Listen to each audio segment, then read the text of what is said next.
Tieši tā radās, jā, jo tieši tā arī radās, kad svaigs gaiss ir ļoti, ļoti būtisks telpās. Tas, ko māja elpo piedāvā, ir ļoti ātri un efektīvi risinājumi. Māja elpo tātad piedāvā iekārtas un caur to risinājums svaigam gaisam jūsu mājoklī, jūsu dzīvoklī, jūsu birojā, sabiedriskajās telpās. Es teiktu tā, ka jebkuram. Un mūsu klienti ir gan privāti personas, gan juridiskas personas, ir biroji, biroja ēkas, tās ir sabiedriskas ēkas, skolas, bērnu dārzi.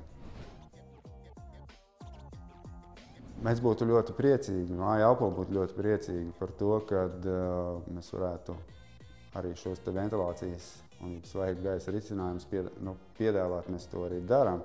Bet, kad viņi realizētos daudz vairāk skolās un bērnu dārzos, jo tie ir nopietni pētījumi, kas to rāda, kad bērnu un jauniešu kognitīvās spējas pie pazemināta skābekļa līmeņa vienkārši krītās dramatiski. Un tad tas laiks, ko tērē skolotāji, tas, ko tērē bērni,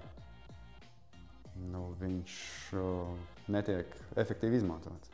Un tāpēc man liekas, ka tas ir ļoti, ļoti svarīgi tieši skolās un bērnu dārzos šo te gaisa kvalitāti sakārtot.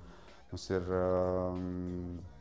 valstiski nozīmīgs projekts realizēts, kur skolās tiek uzstādīti CO2 mērītāji, un šie te rādītāji ir skumji, bēdīgi, un tas, es domāju, ka ir jāmaina ar steigu.